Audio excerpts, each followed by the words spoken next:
welcome to Yes Guy Gaming. My name is Garrett May. I'm a former professional beach volleyball player, indoor volleyball player, and indoor volleyball coach. And today we're talking about setting tips.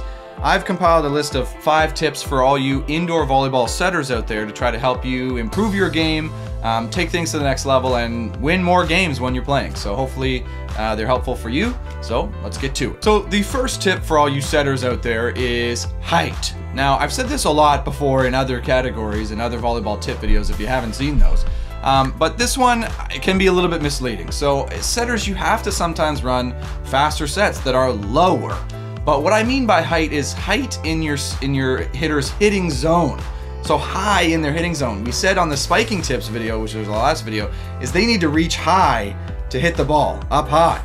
And if you don't set it up high, they can't do that. So even if you're running a shoot, it needs to be coming through their hitting zone high, so they have all the angles they need to hit. This applies to outside sets, back sets, pipe sets, C balls, quick shoots, back, whatever. It needs to be high in your hitter's hitting zone so they can reach, swing full, and have all the angles they need. So many times, my biggest pet peeve as a left side attacker when I played was when my setter dropped me low and inside. It's like I cannot do anything with this set. I'd much rather have it high and outside.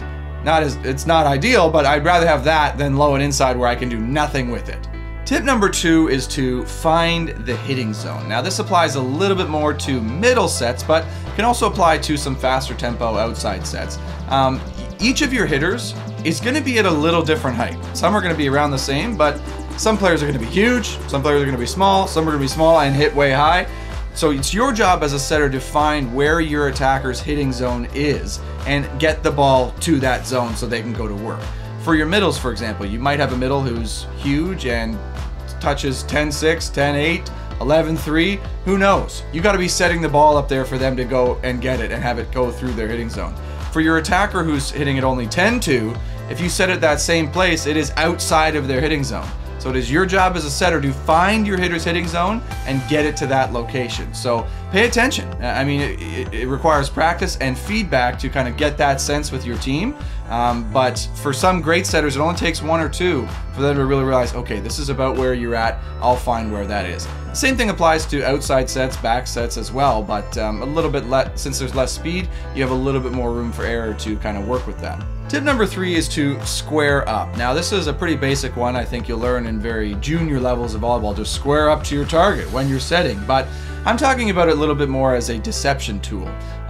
When you're not square to where you're setting, you really have to move your body in that direction to get the power necessary to get the set where it needs to go. So if you do square up, you have a solid base from which to set from, and everything is either forward or back, which is an excellent deception tool for disguising where you're going to set. You still may have a few tells with the back set or pushing it out, but it'll be far less than if you're trying to set it sideways or set it over your shoulder. It's a lot more obvious where you're going, and your opposing middles will have a lot easier time figuring out where you're going and go to block it. Tip number 4 is to dump, but not that often.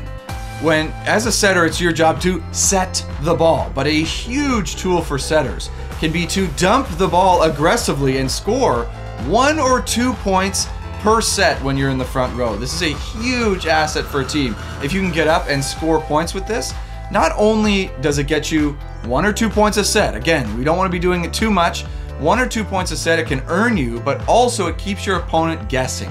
When you're in the front row, somebody needs to be there thinking about, oh, this person may dump, we're responsible for defending this.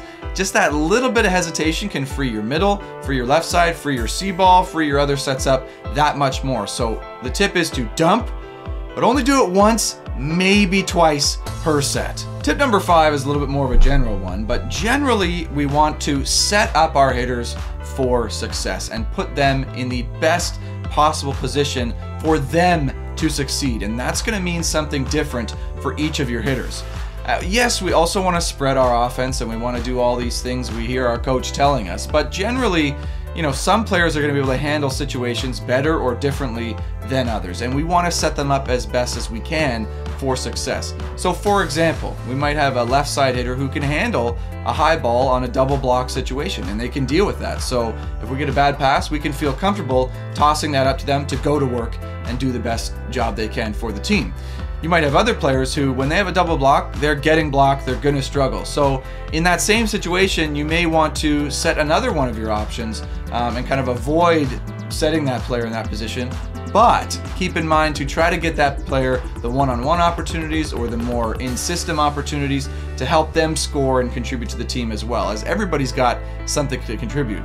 This applies to your middles as well. Like if we get an obvious pass, I'm running a shoot from off the net with them and I fire it in and I got a double block. Like, I'm not setting that middle up for success. I'm setting them into a trouble position. So pay attention, learn from trial and error, but you want to try to set your hitters in a best possible situation that's going to allow them to be successful.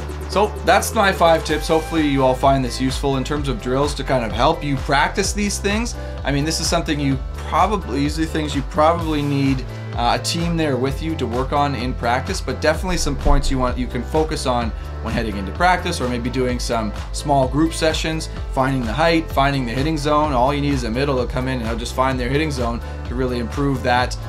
So these things, definitely focus on them in practice whenever you can. It'll take your setting game to the next level, and then you can start doing some really fun stuff. But anyways, that'll do it for this episode. If you enjoyed it, hit me up in the comments below, leave a like, let me know what you thought of the video. If you thought these were helpful, if you think these are total garbage, let me know in the comments below. And if you haven't already, hit subscribe. Appreciate all the support. Thank you so much for watching, and we hope to see you next time on Yes Guy Gaming.